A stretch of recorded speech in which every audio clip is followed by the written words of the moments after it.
Because sometimes the soul doesn't scream, it whispers. And then it pauses, and then it whispers again. And if you ignore it long enough, one day you wake up and you ask yourself, what the fuck happened to my life? What are drifters? Drifters, I would say, is 98% of people that are just not really knowing exactly what they do in life. It's the guy that works in a corporate shop with 50 and hates what he does. It's the guy that sends out cold email for a pest control company. Like, how much percentage of sales do we still have from the time where we were like 7 to 10 years old? I don't know that. Less than 1%. So basically, you're a completely new human being. So why the fuck do you have to hold on to things that happened to you when you were like 7 years or 5 years old? It makes no fucking sense. And you better face your demons. Because like then it's all about really controlling your mind. Because if you don't control your mind controls you. And if your mind starts to control you as an entrepreneur, then you have a shitty fucking time. What are drifters? Drifters, I would say, is 98% of people, right? That are just not really knowing exactly what they do in life, right? They just drift from one thing into the other without any kind of clear target or goal. And if you talk to a majority of people, you realize that most of them are like this. They're like, if you tell them, hey, what's your goal? They're like, right? Majority of people have no answer to that. So, and I think the difference that makes people like you and me is just like what Napoleon Hill's also saying is that we have like this definite purpose, and that's exactly what makes us not drifters, right? That makes us to basically wake up every day knowing exactly what to do, knowing exactly for what we do it, and going over stepping stones and having just a deeper why, which is super important in business and entrepreneurship, because like stepping stones and like really hard obstacles are everywhere on the way, and if your why is not big enough, it's easy to drift. Why does somebody need a why though? Like, why not?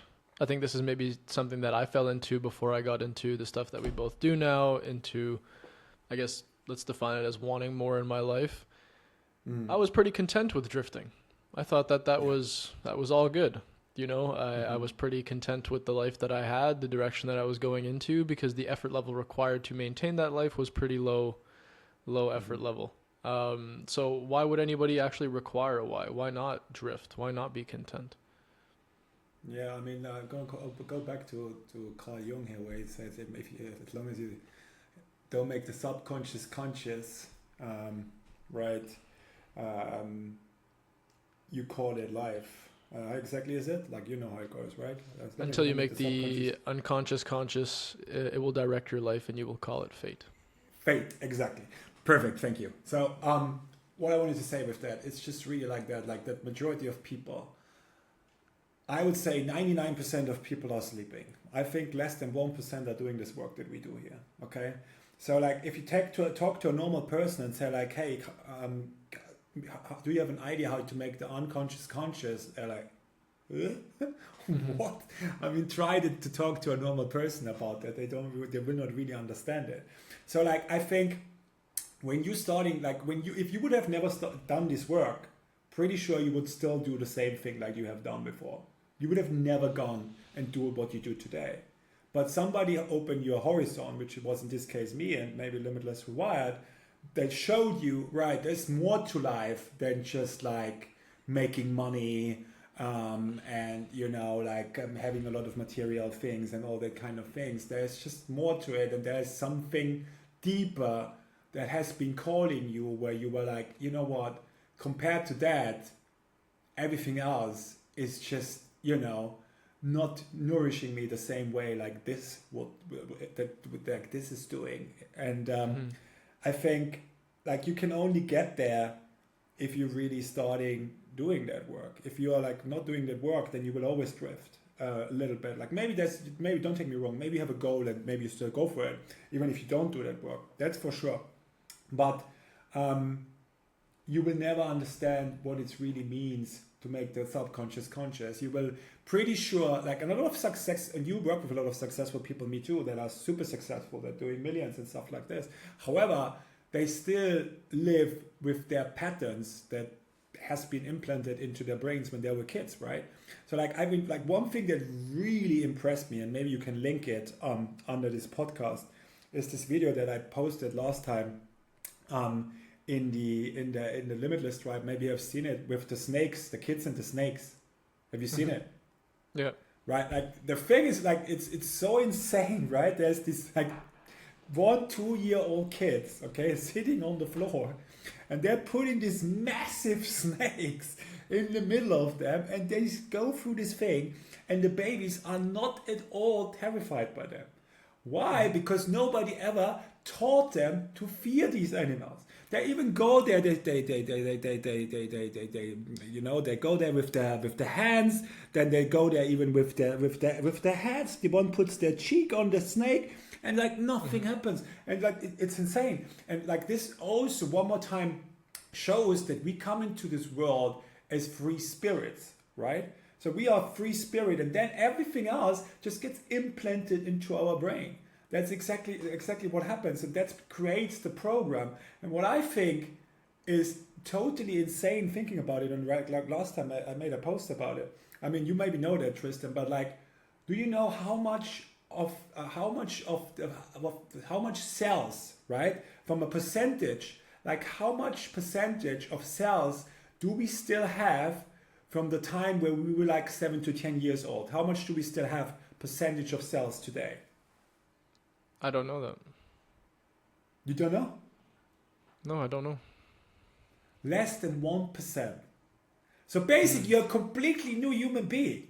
So why the fuck do you have to hold on to things that happened to you when you were like 7 years or 5 years old?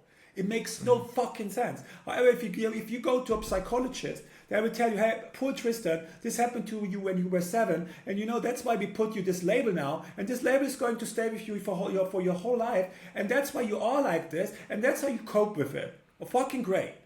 You know what I mean? So that's why, like, my way of seeing it is totally different to say, like, look, you come in this world as a free spirit. Everything else has just been implanted in your brain. You are not even 1% of the person that you have been there before. So why the fuck do you have to hold on to something that got implanted, not even by you, but by somebody else, like 20 years ago? It doesn't make any fucking sense.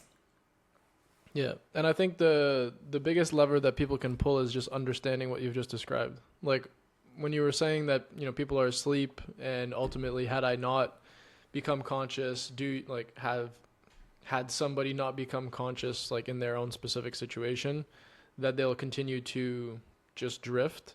It's like, yeah, you know, you might still have the activation energy to chase your goals. You know, you might still go towards them. You might still be motivated to achieve them. In all likelihood, the only drawback will be that either, number one, you don't actually know why you want the thing. Maybe you don't actually want the thing. And so when you achieve the thing, you'll feel empty. Very common pitfall. Yes, or absolutely. Ultimately, the things that are holding you back from getting closer to the thing, you will consciously think are something. But in reality, they're just manifestations of a much deeper problem that you do not understand. That's what I've seen be the case with me, right? Yeah. I knew that I guess technically speaking, I didn't think that I did, but consciously I knew that I had the skill set required to chase the things that I wanted. But there was just always something that just didn't click. You know, there was always some disconnection, a puzzle piece missing, an answer to a question that wasn't there. And I think that is what people are missing, right? That is what causes people to drift. And what do you mean by people being asleep? I'm curious what your definition of people being asleep is. That is a great question. I would just say they're unconscious. They're living on a program, right? So we know that our brain is like 95% subconscious. So like basically they're living on a program, and they're living on a program this whole life. Like I just said, so they create the program when they're like between 1 and 7, and then again it gets continued to create through our teenage time, right? Because it gets just reinforced what happened there before. But the program is a program. It's still, even when you're 25, it can be still changed. Something can be changed because they have some crazy trauma situation that happened in your life whatsoever, but majority of the program is done, let's say, when you are in your finish your teenage time, right? So now have happened a lot of situations to you. There happen a lot of maybe traumatic situations to you as well, right? And there's the interesting thing when people always come to me like, Johannes, yeah, but I don't have traumas. I'm like, yeah, just because you had a great childhood doesn't mean that you don't have traumas, because your parents, even if they're smart parents and maybe even like, you know, they're like have done a little bit work like this as well. Like even me now, I could not say I could educate a child and he will not have any trauma until it's grown up. It's fucking impossible, right? There's always something. Yeah. You know what I mean? You can do your best to not let it happen, but there will be always something, maybe in a situation where you're not 100% yourself whatsoever, and then you can create a trauma in your child. So what I mean is like we all have traumas, and everybody that says something different is fucking lying. Yeah, it's because our perception of trauma is a objective definition to a subjective experience. Yeah. Right. So trauma for you might show up differently than a trauma for me, but because we believe that, you know, as a result of whatever external manifestation of information, let's just say like society as a whole, trauma must be some intense visceral experience of huge negativity. We then don't associate our intense emotions that wouldn't fall into that box as traumatic. They're just another event, right? Yeah. What would be an example of somebody, like if somebody was listening to this and they didn't know that they were asleep, how would they be able to know that they are asleep? Like what would be a telltale sign or a telltale behavior that would indicate that they are? Great question. Let's say, for example, you're an entrepreneur, right? Mm-hmm. And you always tell yourself, you know what, I have to start to post on LinkedIn. Let's say you're an agency owner or whatsoever. You always tell yourself, I have to post on LinkedIn. And you always find excuses why not to do it, right? Because everything else is more important. Fulfillment is more important. Working in the back end, building systems, everything is more important than basically going out there and building your personal brand. That's a massive sign that you have traumas that you fucking know that they're there. Because what you should do, it's completely logical. If you're building an agency, whatever it is, like what's the most important, like everybody says this today. And the funny thing is you look at all the big ones, you look at Iman Ghazi or Mosley and you are like, you know, amazed by them, like want to be like them. But when it's about you building a personal brand, you find all the fucking excuses in the world not to do it. And if this is you should look deeper under the surface. Mm-hmm. If somebody because is avoiding then you have something what I things, call the visibility virus. What 60-70% of the people that I work with, by the way, have. What is the visibility virus? Visibility virus means basically you would never admit it, right? Because you find other reasons to say like, yeah, I'm not doing it because of this, because of that. It's all bullshit, right? The only reason why you're not doing it is because you care too much what people think about you. And why? Because maybe someday in your school time whatsoever, when you were like, I don't know, 11 years old and you did a presentation in school and then you finished your presentation and then the class laughed or some bullshit like this happened to you, right? Yeah. Like that's what I mean. Like something happened to you 10, 15, 20 years ago. You have no idea what it is, but still you have this inside you and there's this subconscious thing inside you that says like, I don't want to do posting on LinkedIn. I don't want to do post on LinkedIn. And that's why you will never start doing it as long as you're not solving the trauma. That's a very practical example of basically why this work is so important. If you want to be a big entrepreneur, you better fucking build your personal brand. Yeah, it's just kind of like one of those things that, I mean, it's kind of just an obvious thing that you should do, but it is one type of problem of many things that business owners avoid. You know, I think I speak to a lot of people who are always asking me like, if there was one root problem that manifested itself into all of the other problems that you define, typically I've found that to be a lack of self-love, right? Yeah. Because as a result of that experience that you described there, like when you're 11, you know, you speak up in class, the outcome of that is negative, and therefore the belief system created as a result of that, you know, intense emotion is, if I put myself in positions of vulnerability where I don't have the utmost conviction in what I'm saying, it leaves me open to criticism and then as a result, negative emotional experience. Right. And so they're like, okay, well, what is like where does that come from? It's like, well, what that creates, I think, is I don't love myself for who I am. I love myself for what other people look at me and say, you know? And I think that's usually the biggest problem. That's why people lack confidence too, you know. That's why I mean, I think the biggest disease of humanity really is that they care too much what people think about them. Like everybody thinks about what the other person thinks about them, and the other person thinks exactly the fucking same. It makes no sense. Yeah.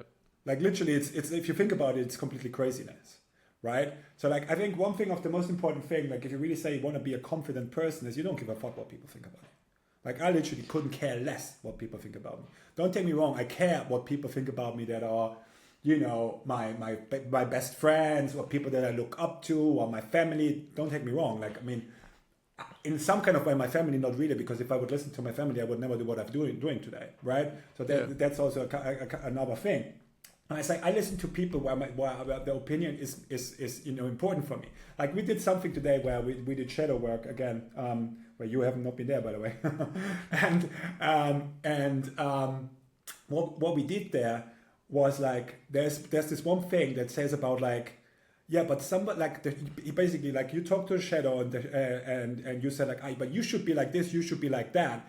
But then like the voice inside is telling you, but somebody told me I should not be like this. I was like, well, who the fuck told you this? People that basically they put comfort over excellence, right? People that are happy to be like mediocre. You know, people that are in 9-to-5s that never really went out of their comfort zone. So you now make this to your standard just because they told you that. Why you even listen to them? Doesn't make sense.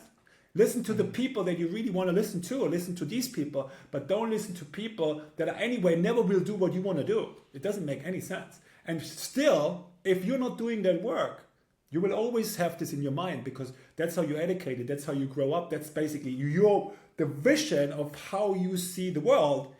It's going to be implanted when you are, like I said, between 1 and 7 and maybe then into your teenage time. And as long as you not question that shit, you're going to stay like this for your whole life. And I think a very important point that I want to point out is like, if you are working in your 9-to-5, it doesn't matter. You don't have to do that work. I mean, it's great if you're doing it, don't take me wrong, but it doesn't change your life. But because you can live with your traumas, you can think I'm just not good at sales, and you work in a accounting position or whatsoever where you don't have to sell anyways, right? Or you just have like some kind of limiting beliefs, like, or for example, or like I don't want to get out there and show myself. Oh, who cares if you're working as an accountant in the back office? Nobody cares. It doesn't matter if you post on LinkedIn, do shit like this. Doesn't matter. But if you are an entrepreneur and if you're building your personal brand, then you better face your shit. And you better face your demons, because like then it's all about really controlling your mind, because if you don't control your mind controls you, and if your mind starts to control you as an entrepreneur, then you have a shitty fucking time. Yeah, definitely. You become reactive instead of proactive. Exactly. What do you think the difference is between like the reality of not caring what people think, or let me rephrase this in a better way. Mm-hmm. How do you balance not caring what people think and taking legitimate constructive criticism? I know how, because I get that question asked all the time, right? That you should just be confident and convicted in what you have to say, regardless of what other people say about you. And then the follow-up question to that is, okay, but how do I know when to actually listen to other people? How do I know that they're saying something that I should actually internalize as a possible truth? How do you process the duality of that? It's a great question. And it's like going a little bit into this, what I said before already. Like, if you want to be like them, if there's something inside you that is like, yeah, I think that's what that's great. I want to be like them. Then you fucking listen to them 100%, right? Or if there's somebody you look up to, yeah, listen to them.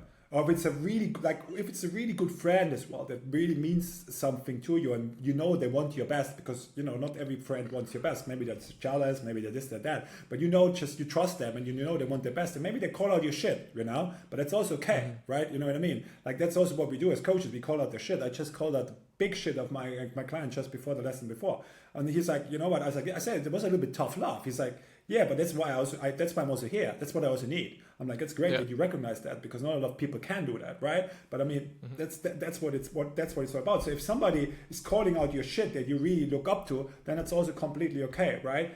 But like, if somebody talks to you that first of all maybe you don't even know and talks bad about, who cares? Like nobody cares. Like I don't care about you. I don't know you. Why should I care about you? If somebody on the internet, whatever, puts a stupid comment under your post, who cares? Like literally, like ask like people like Gary Vaynerchuk or Mosey or whatever. If they would have cared about every bad comment under the post, they would not do any more social media today, right? Because they would be like, oh, being crybabies or whatsoever, right? So like that's the thing. So like, and also like this is a big one when we talk about family, right? Obviously, when you're a kid and when you're growing up, you're the opinion of your parents is super important, okay? But now it's interesting because like, if I would have listened to my parents all the time, I would never be today in Marbella. I would have never traveled the world. I would have never fucking done what I would have done with my life. Okay? So like there comes a time in life where you need to decide what you want to do and don't listen to your parents anymore. Like literally. Because if you would continue doing that, then yeah, you're gonna drift through life. I see it on my sister, for example. She made her doctor now for fuck all nothing. I don't even know for what. She doesn't get a job. Like she is a doctor. Fuck me. Right? Just because she always did everything. She always did everything what my parents wanted. She was the gold child. Like my parents tried so long until finally they get a girl, like 3 boys, then finally a girl. And then she was like really the absolute gold child. Like she was playing piano, she was playing the violin, she's a singer, she's playing theater, la da da da da. And now she's some kind of doctor for intercontinental, I don't even fucking know. You know what I mean? And like that's like, she just followed that path to the T, right? And like I obviously never did, right? And so that's what I mean. Like I think there's a lot of people that just follow their path to the T, and maybe one day they wake up and say, "What the fuck happened to my life?" You know, because they just drifted through life more or less. And I think majority of people does that. Yeah, I think you said 98% of people are drifters. I think 98% of people find themselves in a position. I saw a video earlier today in my doom scroll period of time in the morning on how, you go to school or you follow this path, and then by the time that you turn 25, it's, too big of a risk, or it's, I'll figure it out in my 30s, right? I'll work hard in my 20s, or actually it's the opposite. It was somebody talking about how when he was in his early 20s, he spent time trying to find himself where other people spent time partying, right? And so other people would not make fun of him, but criticize him for the approach that he was taking on doing a bunch of different things, working hard in different things, trying to find what his purpose was and what his creativity and his skill set was, whereas other people kind of drifted through the common path. And these people that drifted through the common path would tell themselves that I was going to do that in my 30s or in my late 20s. But then by your mid-20s, you are in a committed relationship, or you're finishing your degree. By your late 20s, maybe you're engaged. By your early 30s, maybe now you have a kid. Yeah. By your mid-30s, maybe now you have a kid, a wife, and a mortgage. And then all of a sudden, the opportunity to find your creativity, find your skill, find what you actually want to do has become a forever deferred exploration that you no longer have the freedom or the capacity to explore. And then you go through a midlife crisis.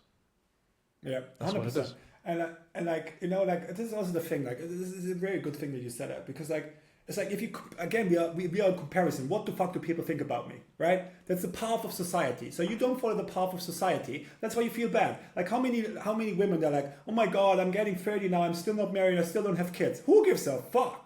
Like literally, like if this is your way of life, then that's your way of life. Like I fucking married with 39 because I never found, like, I had a lot of long relationships, 3 times 5 years. I never even thought that I married her, like then I found my wife after 1 year. I was like, fuck you, I'm gonna 100% marry her because like she is perfect, right? So like, but it was my path, right? I also was drifting for life till I was 25 maybe. Right? Then I was like, okay, I'm going to do now I'm going to do what I want to really do with my life. Before I was drifting, literally drifting. And then I was 25, I was like, okay, I want to be a fitness trainer now. So then I was a fitness trainer, then I managed a fitness center. And then obviously I went on ships, which changed my life totally, because that's also one thing that I can tell you.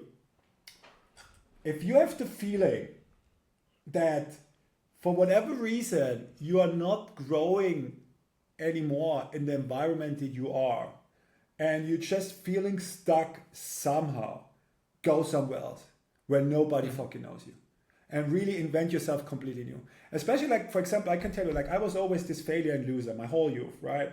And then when I went on ships, like I had this brainwashing guy that I told you, right? That basically told us, you can do everything, you're the king of the world, and it positively brainwashed us. Most of the teacher negatively brainwash you. They're like, you cannot do nothing, you will carry boxes one day, which what they did with me as well. So I carried boxes, like, you know, like beer boxes was my first fucking job. But this was a positive brainwasher. And he was like, you can do everything, you're king of the world, blah, blah, blah, blah. So I went on ships, I'm like, I'm the king of the world, and da-da-da-da, right? And I was so successful that I was like, from a failure and a loser my whole youth, I was the most successful personal trainer on cruise ships worldwide for many years, right? So why could I do that, and why could I recreate myself? Because I went somebody where nobody knew me, where I could invent myself totally new.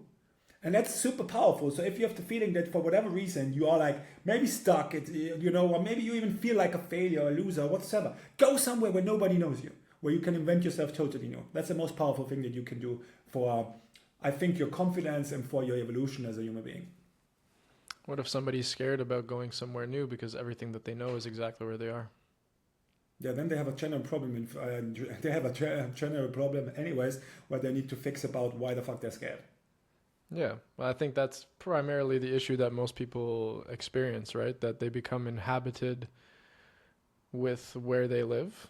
That's maybe the wrong word to use, but they become comfortable with where they are. And the idea of changing things up in such an intense way provides too much of a decentralization to what they know. Yeah. Right? Yeah. Too much uncertainty, too much risk, too much things are up in the air and I can't control them. They're out of control at that point, right? Yeah. And I think people should just remember, oftentimes there is literally nothing tying you to where you are, right? If you have a job that, if you have not very little responsibilities, but let's say you're single, you have a job, yes, of course, maybe a career, let's say, but you don't have any dependents, you know, you don't have a girlfriend or a boyfriend or a husband or a wife. I mean, you have the capacity to leave forever. Yeah. There's 100%. Nothing holding you back. There's literally nothing. You're not required to maintain your citizenship of a country in which you were born. No. You're not. It's not a law that you have to stay. And now, of course, you always want to create some sort of like logic behind that decision making, but oftentimes you can create logic through action. Yeah. You know what? Like, it reminds me on something. What really pointed out to me. I mean, it was in the video like from my masterpiece summit, where Stefan speaks. A good friend of mine. He is like a personal trainer, testosterone coach, and lives in Dubai. One of my very good friends. And he said one thing that they cut out from his keynote speech, where he said, like, you guys, you're feeling too good with your life right now, and that's why you're not ready to go for your dreams. Yeah. And I love that, because it's basically the kind of thing, like, you create that kind of comfort zone, right? Where you're like, I'm cool, you know? Like, I had one very crazy scene that maybe I can crazy one more time repeat, because I think it's so powerful. I said, you know what? The problem is that everybody always thinks that like how I call it, like misalignment, or like like misalignment looks like burnout, right, or complete collapse. However, the much more dangerous part of it is completely different. It's the guy that works in a corporate shop with 50 and hates what he does. It's the guy that sends out cold email for pest control companies. It's the guy that works on a job or on a thing on a problem that he doesn't care about. Because this guy doesn't wake up every day crying, right? Because sometimes the soul doesn't scream, it whispers. And then it pauses, and then it whispers again. And if you ignore it long enough, one day you wake up and you ask yourself, what the fuck happened to my life? And I think that's so powerful, because I mean, so many of my clients that are doing this cold email stuff and blah, blah, blah, most of them hate what they do. They only do it for the money. That's the only reason what they don't like their clients, they don't like their fulfillments, they don't like nothing about it. but they feel too comfortable, right, to go for their dreams. And that's what I wanted to say with it. I really like the thing you said about sometimes the soul doesn't scream, it whispers. Have you ever heard of, there's two things that I want to ask if you've ever heard of. Number one is the parable of the man and the three boats. I think I've heard it. So this is more, it's more of a biblical parable, but it kind of applies to the same in the way that your soul is always giving you ideas or sending you messages that you refuse to accept inside of your inbox and acknowledge. And it's a man who is trapped on an island in the middle of the ocean and who is praying to God for God to save him, right? And so he's been on this island for some time, and eventually a boat comes by and offers to, bring him on board and save his life, so to speak. But the man says, no, God will save me. Boat leaves, some time goes by, and then a second boat comes along, and the same situation arises again. Hey, do you want to come on board? We'll save you. No, I don't need saving. God will save me. The boat leaves, time passes, a third boat comes along, same situation. You want to come on board? We'll save you. No, I don't need saving. God will save me. And then eventually the man passes away as a result of, famine or no water, whatever it may be, dehydration. And in heaven, he meets God and he asks God why he didn't save him. And he says, what do you mean? I sent you 3 boats for you to be saved and you ignored every single one of them. And so sometimes, in the way to kind of tie it back to what you were talking about, our soul will provide us with evidence that we are out of alignment or that something needs changing. But because we are too locked in to our own perception of our ego and, a false truth, we refuse to understand that evidence for what it is, as being out of alignment. And we believe that it is fate or people are against us. And then eventually things get so bad that we then question why everybody is against us. But in reality, there's been evidence all along that we needed to change. But we didn't. Yeah, right? Yeah, powerful. Yeah, it's exactly the same thing like the story where about Joseph. I think I told you that story as well, right? It's exactly the same thing, actually. You know that story where like Joseph is very, very poor and that has no money and whatsoever, and he's always praying to God, like, God, please let me win the lottery. Please let me win the lottery. And then nothing happens. And then a week later, again, he's getting poorer and poorer, and he's almost like basically getting kicked out of his house. It's like, God, I told you I'm such a good servant. I'm doing everything. I go to the church every Sunday. We pray every day. Like, we do everything. Like, please let me win the lottery. And then like 2-3 weeks later, his wife is even is basically leaving him. He's like, God, please, my wife left me now. Like, please, God, let me win the lottery. And then like really is opening, like there's a big thunder coming, and it's opening up like the sky. And God comes out there and he says just like, Joseph, buy a ticket. Yeah. You know? He didn't even take an action. Joseph, come a little bit closer to me, like exactly. Do a step in my right direction, buy a ticket. Yeah, basically that's what's about, right? Meet me halfway or something. He said, like, Joseph, meet me halfway, buy a ticket. Which I mean, you know what I mean? Like, it's really about like, it's all about obviously the belief and the action. If you just always think like, things is going to happen, like, just because you believe them, then that also doesn't work, right? It has to be a combination. Yeah, that's true. I think, the last analogy we'll draw from this. You know what the region beta paradox is, right? Yeah, I've heard about it as well, yeah. But for fresh in my mind one more time. It's exactly what you described, where, you're better off being in a certain situation of really poor circumstance than one of medium circumstance. It basically means that the person who is going through an intense period of suffering will always be better off than the person who is mildly uncomfortable, because the person who is mildly uncomfortable will not have the activation energy required or the motivation necessary to truly take action and actually improve their situation. Whereas the person who is like, I cannot live this anymore, will always take action, and the person who does 100%. take action is always the person who ends up on, you know, the greener pasture, relative to the person who didn't. Yeah, couldn't agree more. Like I think almost every journey or every story of a coach starts with something like that. I come to a place in my life where I couldn't be myself anymore, where I knew I had to change something. You know, my story is like this: absolutely rock bottom, lost everything, lost my car, lost my flat, lost my company, lost my girlfriend, was living in a friend's pool house, and then I realized, fuck, that's not the worst thing. Like the worst thing is that I lost control over my mind.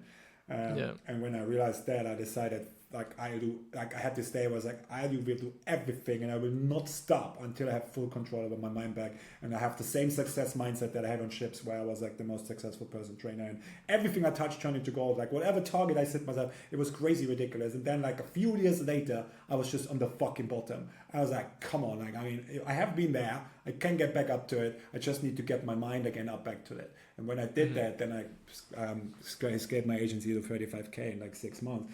But like, that's not what it's about. Like what I wanted to say is like everybody has these points. That's why also, especially people like when like, you know, I coached heartbroken men before, like men specifically, but also women in general. Like when we have a breakup, when we're going through a breakup, very often when we are small enough, we can get massive growth out of it, because this is a time where we really reflect. Normally we don't, but after a breakup, you have to reflect, right? And that's why sometimes and very often we have a massive growth after a breakup, after the bad times, maybe before you just smash yourself and God knows got drunk and God knows fuck a lot of pussies, right? But then when you come to a point, you're like, I can't continue anymore like this, then you go into the growth phase.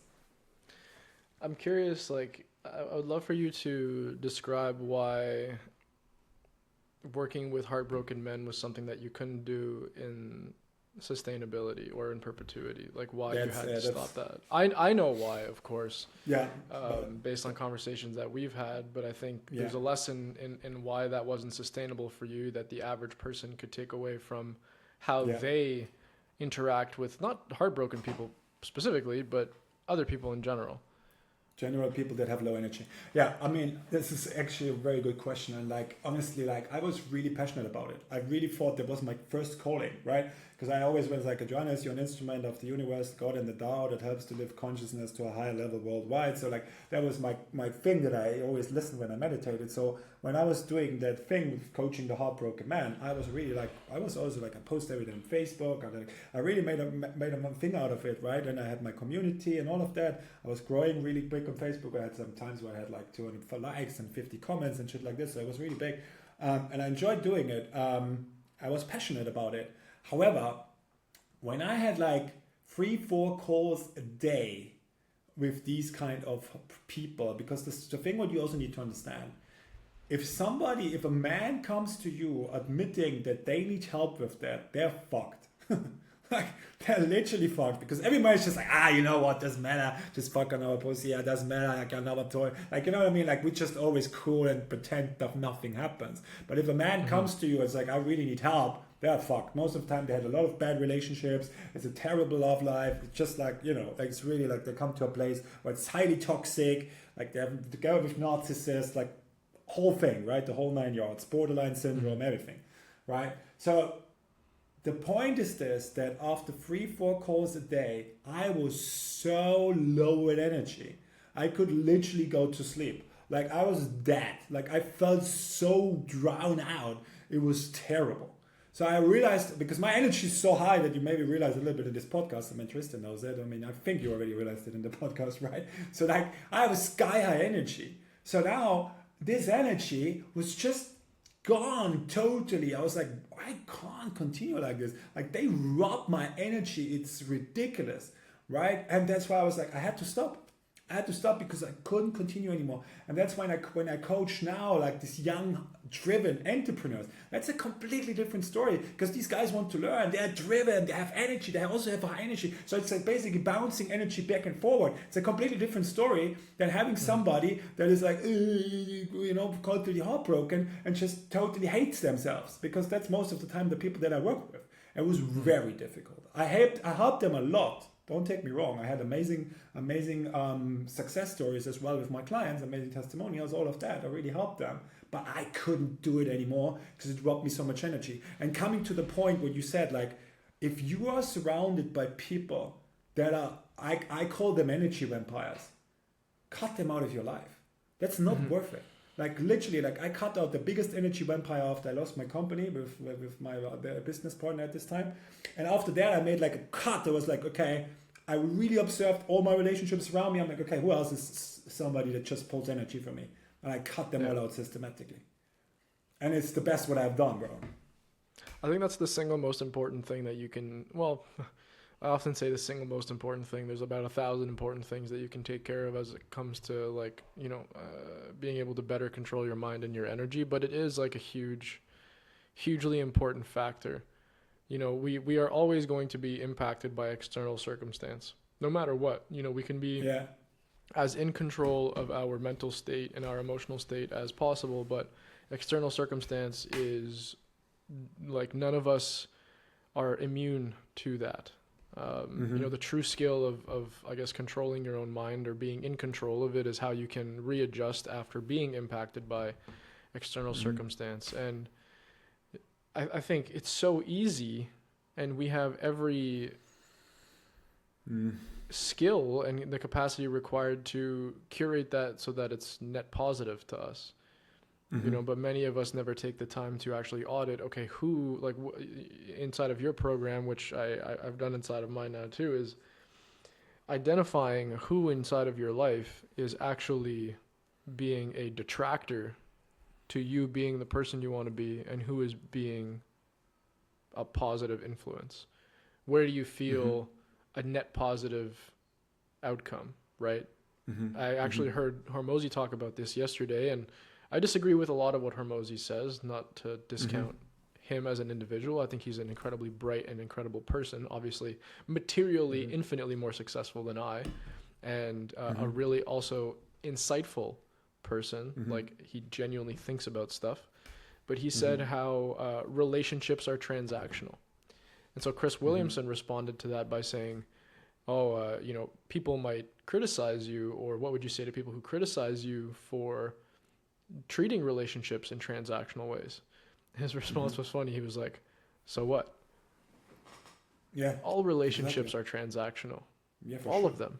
Our relationship is transactional. If you start detracting my energy, therefore there is not necessarily a reason for me to continue to be friends and acquaintances with you. Not because that's, a criticism on you. It's just not serving me. And we always have a recency bias too. Right? It's like, if you are positive to me now, but weren't positive to me then, well, that still means that we can maintain a relationship now. But if you're positive to me then, but highly negative to me now, I don't need to be friends with this version of you. I can remain friends with the old version, but I don't need to be friends with the new version. All that to say,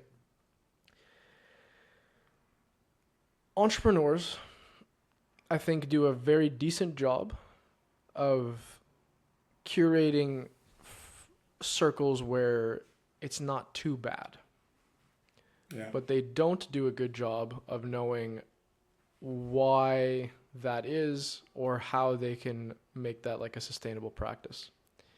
People who aren't entrepreneurs or aren't aware of like the importance of these things do a terrible job at it. They hang out with people who cause them to drink. They hang out with people who create environments where they're at their worst, and they don't understand that it is those people that are causing them to behave in that way. And I think that is a shame. Yeah, I agree big time, man. I agree big time.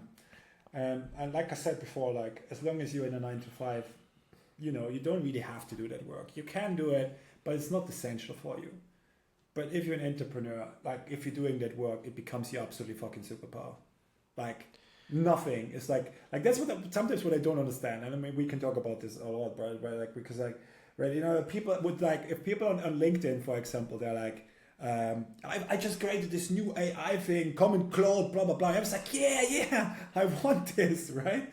But if you say something like, face, like really like, I don't know, for example, I have this thing like what I call the mirror, where it's like, okay, find out what's really stopping you from getting to your next level.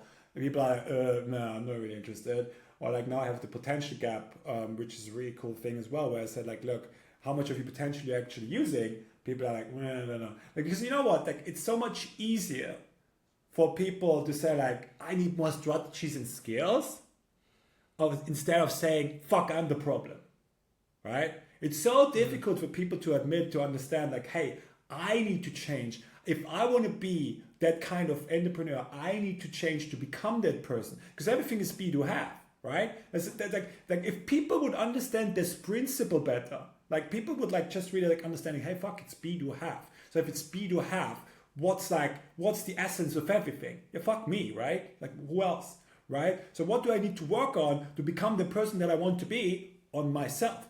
And it's interesting because they're like, you know, like they always say like some of them really go to the gym regularly and stuff like this, and I'm like, okay, so like why are you going regularly to gym? Because I want to build my body. Okay, so what are you going to do for your mind? You know, like you always tell people like, you know, business is like 80% mindset, 20% skills, right? So what are you doing for your mindset? Yeah, I'm reading a book from time to time. Yeah, I'm listening to this podcast.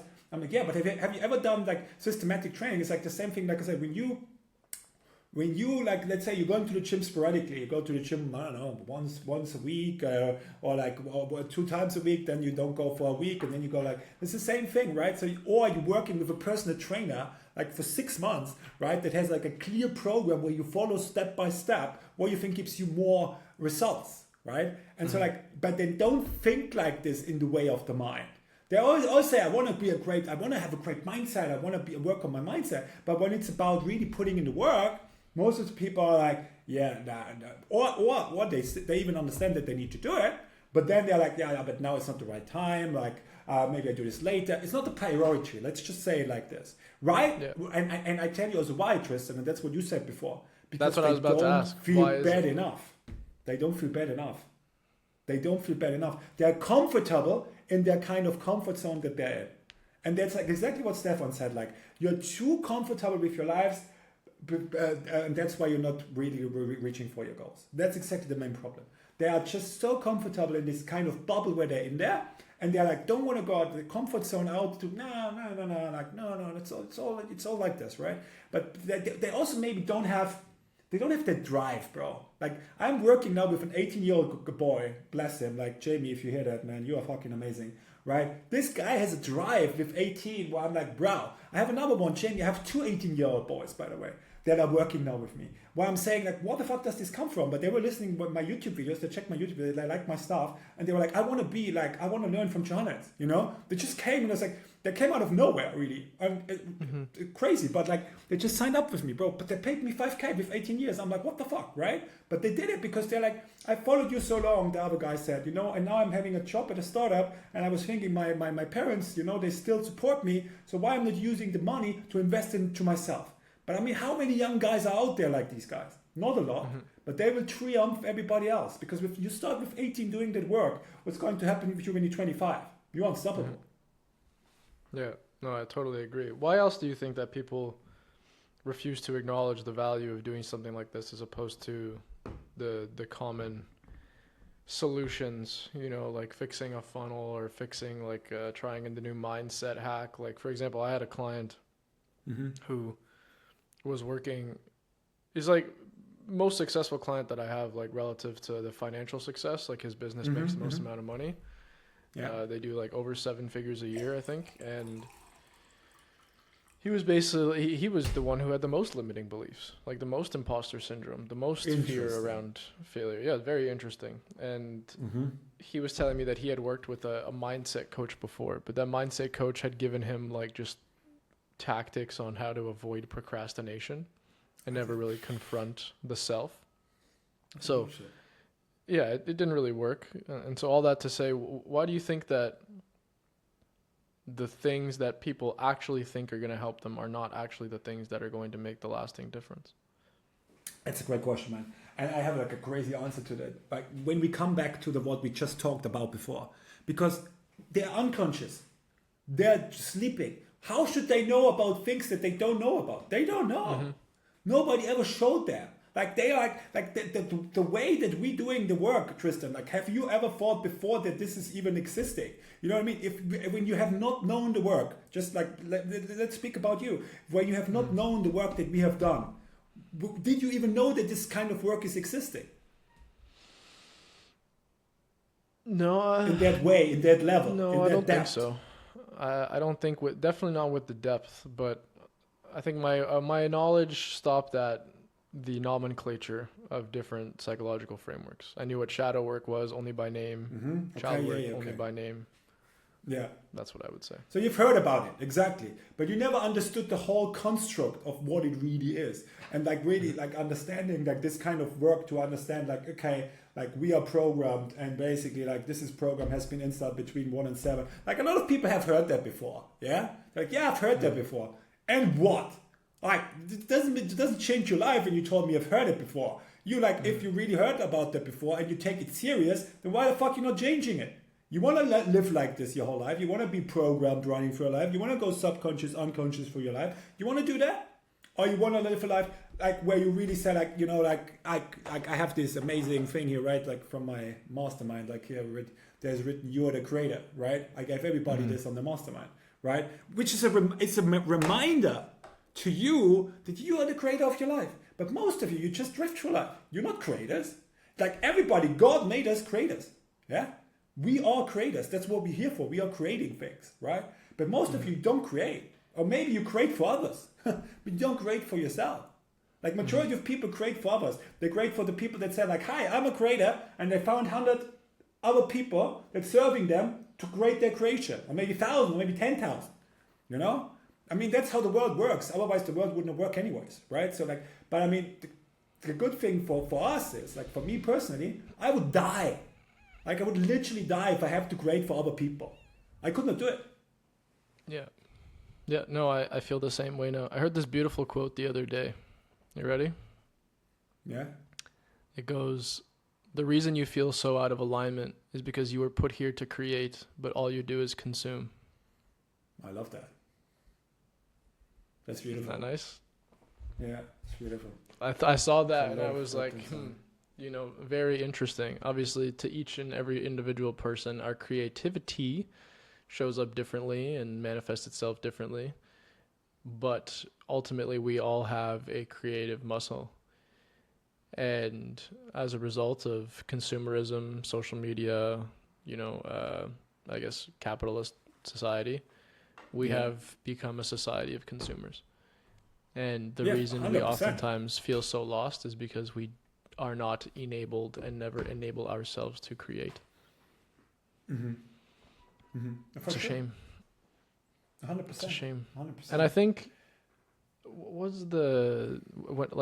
the person listening at home, if I feel like most of my viewers probably are at least somewhat aware, you know, there's only like a good 20 to 30 people that ever listen to this show on a bi-weekly basis, but maybe if even that. But at the end of the day, if you're listening to this and you're somebody who was in my position or is in the position that I was in 2 years ago, I didn't believe in any of this stuff. You see, that's the next thing. Yes. Exactly. Yeah, I don't know if the right definition of the word is to be a nihilist. Like, what is the definition of nihilism?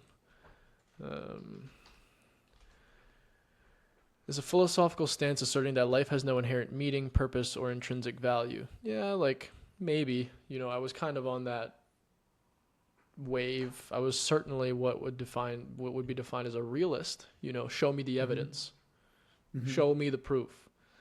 But eventually I came to the conclusion that life is lived a lot more enjoyed when you have faith in certain things, you know, and I'm not a believer in God, but I am a believer that there are certain things at play that I don't have control over, but that I can't understand. And those will allow, or the understanding of them will allow me to serve myself better in my own lived experience. You know, what do you think we're here for? I mean, the other question I want to ask you, why you're not a believer of God? I mean, we could go very deep into this, but what's stopping you? Yeah. In my current, let's call it education, I don't think I am educated enough to make an assessment. I think that I have educated myself enough to be in the current belief system and accept the truths that I currently accept as truths. But that isn't to say that I don't believe that there's a possibility, right? Okay. But I'm going to stake my own claim by, in eventuality, reading the Bible, reading, Okay. the Already you Torah, did that. reading, Okay. yeah, like these other religious texts, in order to essentially create what would be my own truth. And if at some point I come to the acceptance that that is the truth, then so be it, Interesting. right? Okay. Interesting. I mean, some people find it later, because I mean, like I'm a big believer in God, and like I think that's something that you said before. Like, it's just good to have faith in these kind of things, and I think to believe in God is just like something that helps. You know, you can pray to somebody, you can just have the feeling that there's somebody like creating through you. Like sometimes, honestly, like. There is definitely higher power. Like when I created, like I said, when I created Limitless Riot, bro, I was in such a flow state. Like I was like I found sometimes after I found what I've written, and I fucking didn't even believe what it was me. Like it was insane. So that there's a higher power working through you. That's for me crystal clear, right? But yeah, let's. Like I mean, this is a topic where we can talk for hours, for sure. Yeah. And I don't want to convince you now to believe in God. Like that's not what I want to do. No, the but interesting thing is like most of my clients, we are all Christians. Like they all really do believe in God, and they're all Christians, which is but I mean, interesting. I didn't even plan that, but by birth I am Christian and Catholic. Like I wasn't necessarily highly raised in Catholicism, but that's the background that I come from. I think my view that I have right now is that people believe in religion because they're looking for answers to questions that they have that they can't otherwise answer themselves, right? And so religion serves a incredible purpose of being able to do that through the definition of what would be a higher power. Now, different groups of individuals have different definitions and different answers to those questions. Ultimately, they are the same question, oftentimes. It just so happens that the answer that I have to my question is different than the answer that you have to yours. Now, there's large groups of people who have the same answers to the same question. That's why religion exists, right? Yeah, okay. I understand. Now, I think that as a, let's call it student of the universe, or somebody who is conscious, it is your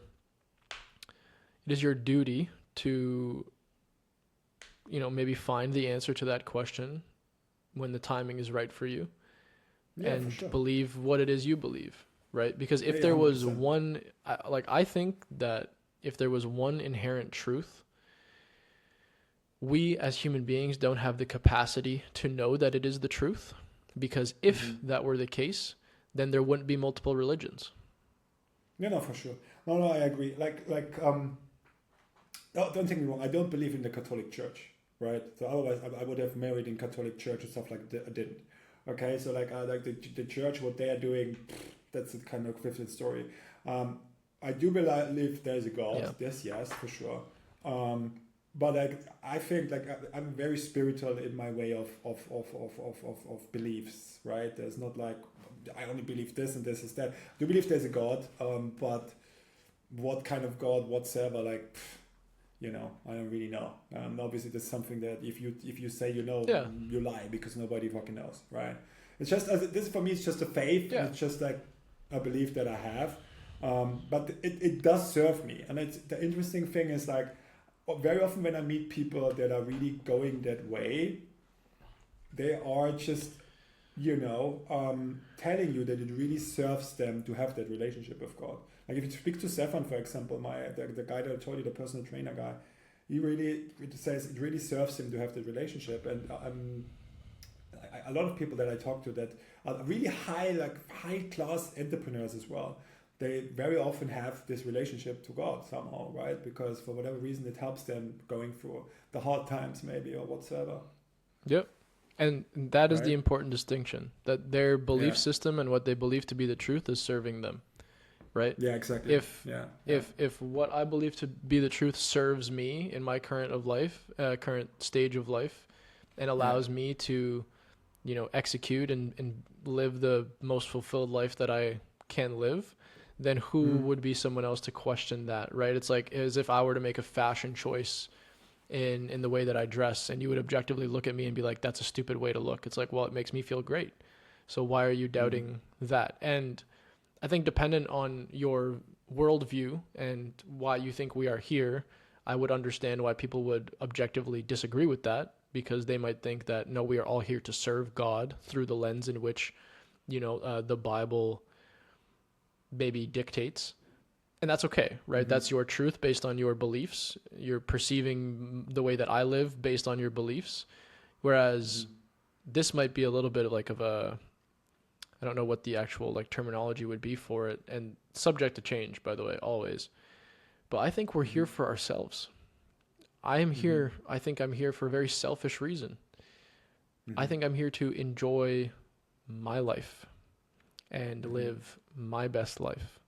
Right? I am my own individual consciousness, and that's just it. Yeah, maybe I'm connected to a larger consciousness. I don't know. Who knows? Okay. Right? But what I know I'm not here for, or at least, again, this is my truth in the present, is to serve other people. That does not mean that in order for me to live my best life, other people must suffer at the expense. Right? I think like, that you you're can saying be selfish. Like, you're not here to serve other people. Like, right? What you do is you serve other people.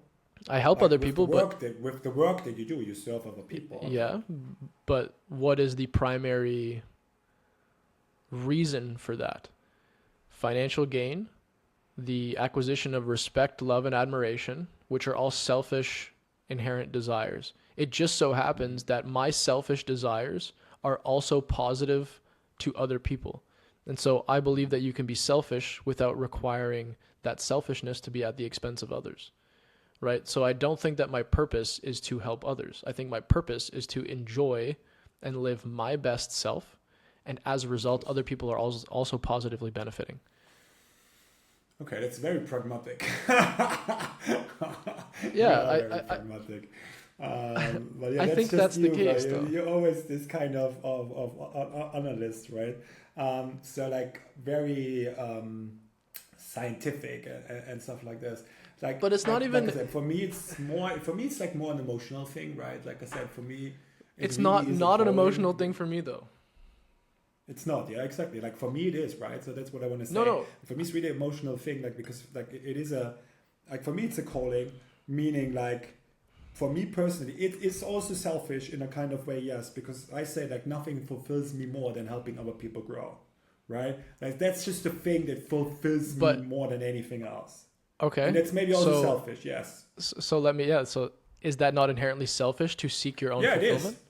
Okay, so in a way it is, but on the other hand, also I'm helping people and I'm serving people. It's a matter of perspective. And so because you desire to be fulfilled, you are in a self-serving position. It just so happens that self-serving position doesn't require other people to suffer. And so inherently, I believe that it is selfish, but it is also selfless. Right? And when I was saying like it's not emotional, I was saying for me it's not emotional. For me it's incredibly emotional. I know that the positive emotions, like I believe that the lens through which we experience reality is all emotion. Everything that we're going through right now is based on emotion. The reason that you feel certain things and I feel certain things and objectively the same circumstances based on our perceptions, and it's just emotional. And so if I can understand that reality is emotional and that I think that I am here to experience the best version of reality for me, I want to only experience the best emotions. Well, how can I only experience the best emotions? That is by getting clear on what those emotions are for me and how I can facilitate them. And for me, that is, what I guess we both do to make money, right? And again, so like super selfish, but not at the expense of others. Actually positive, like a net positive gain. One thing I understand. The one thing that I don't is a different one, because like I'm not doing this to make money, bro. Like literally, Hmm. because if I would make only money, like I'm also starting now a new business. I'm not talking about it now, but this is going to be like a cash cow for me. But like, if it's about making money, I think you do something else. You sell some strategies and skills or something like this because it's so much easier to sell, right? So like, if it's about like for me it's not about I'm not doing this for making money. Like you see, also I'm building my mastermind, I'm building my events, like I'm building this for something bigger. It's almost like a legacy, you know. It's almost like building like a brotherhood for people that are like online entrepreneurs that are like because I felt the same. I felt lonely. I felt alone. I felt like I need to fix my mind. So like I basically just help people do the same thing that I did for myself, and I do it for them. And also, obviously, this may be also selfish, as I'm creating this circle of brotherhood around me with people that I want to surround myself with, right? Hmm. That's why the first mastermind was so amazing, because it was really my best friends. It was like 10 people of one of my best friends from the entrepreneur scene, and that's why it was so amazing, because people could be authentically 100% themselves. It's like, what's the thing, right? If you normally go to a networking event, and I talked to another guy the other day about it, because he's like, I was already in 3 different masterminds. I'm like, okay, have you been on a mastermind where everybody was together in a villa for 5 days? No? So then you don't really know what we are talking about here, right? So that's the thing. Right, and then I showed him the price and everything, blah blah blah, and he's like, yeah, but I have been on 2 different other masterminds already. And I'm like, yeah, if I can ask you, like, what kind of masterminds have this been? Like, have you been in a villa with the same people for 5 days, or is it just has been like that you have gone to a hotel or something like this? It's like I said one thing, like all these networking events, like I call them, it's for networking. But it's like you showing like your best self, you're showing like how amazing you are, you're showing your Instagram reel. That's what you do on these networking events. That's why I never liked them, right? But like what I always wanted to create is like an event where people create real connections. And if you put 12 or 10 entrepreneurs together in a villa that are all doing the same thing, that are basically all doing cold email, for example, or all having agencies, all having the same mindset, all having the same spirit, and then you just do an event for 5 days where you mix it up, where you basically have 1.5 days like really business, and then you have 1.5 days really enjoying stuff together, where you play poker, where you go to a beach club, all that stuff. You can build a bond of real connection that another fucking networking event will never do. Right? Yeah. And that's exactly the reason why I built this thing. Because like I have it's a bigger calling to create something bigger. That's really what I want to do. I want to change the world in some way. Maybe also selfish, but it's really the bigger thing that I have behind what I do. But I think that's also inherently selfish. Like you want that to be tied to you. Like if your name was never on it, would you still desire to build it? If Johannes wasn't even remotely connected, you spoke to nobody about it, nobody knew that it was you doing it, you weren't involved, would you still desire to build it? 100%. Okay, fair enough. Because it's just I don't something have that I that do for same. you. You see, that's the difference, right? But like, for me, it's just really something that I do for humanity. Because I believe the world needs to fucking wake up. Like, we're all sleeping. Let's be real. They're all sleeping. They're all just, and it gets worse and worse and worse. Look at the world. The world needs to wake up. And if I can wake up a few people at least, then I've done a big fucking thing. Yeah. I would agree with that statement, but I don't think that I would, because then it would be at the expense of me getting what I desire. And I would put myself first above humanity as a whole. Yeah, there we are different. Yeah, I would not sacrifice myself. Well, maybe that's like maybe a bigger moral issue. Would I sacrifice myself if 100,000 people would survive? I don't know. That's an ethical or a morality question. That's an ethical question for 100,000 people. Yeah, right? maybe. But like, I could question also, for but another who the day. fuck would sacrifice themselves? Like, even for 100,000 people, I would also maybe not say, nobody wants to die. For 100,000 people, like, I mean, you need to be a really great hero to do that. I mean, that's what I also would not do. No. Yeah, no, but then when it gets into a question of, okay, what are you inherently here to accomplish, and for what reason, right? What are we here for? Well, my current worldview is I'm here to enjoy my life, and I'm going to structure it in a way that allows me to do that and experience the emotions that I desire. Well, building something in the shadows that is completely not connected to me and doesn't generate those emotions isn't in alignment with that worldview. Now, if in your case specifically, like if building something that wasn't connected to me still generated those emotions I desired to feel, then it would be 100% in alignment. But it's not, right? I don't get respect, admiration, love if I build something that I'm not connected to. Okay. Well, I understand. All right, bro. Yeah. Fantastic episode. We'll leave it there. What do you want to leave people with, and where can they find you if they want to learn more about Johannes Fessler, the mental performance coach? Right, so you can find me on LinkedIn. That's maybe the best thing on LinkedIn and YouTube. You can find me in both. Johannes Fessler. You find me on YouTube. I have like a channel with like 10K subs. Just my name, Johannes Fessler. You find me on LinkedIn, Johannes Fessler as well. I think that's the best place to find me because I post on LinkedIn every day. I post on YouTube once a week. So if you want to find out more about me, learn about me, I have some crazy, like if you want to like really learn more about me, I have some really cool videos from my first videos when I started, like where I was completely raw dogging everything, where you can really learn who the fuck is Johannes. My videos right now is a little bit more educational. They're also really good if you really want to learn stuff, if you're an agency owner. But yeah, so it was a massive pleasure, Trish, thank you so much for having me. It was. We will do it again at some point. For those of you who want some help on some of the stuff that we talked about, you can obviously speak to either Johannes or me, but Johannes was the person that changed my life. So go watch his stuff, and I'll catch you guys in the next episode 2 weeks from now. Thanks for watching, everybody.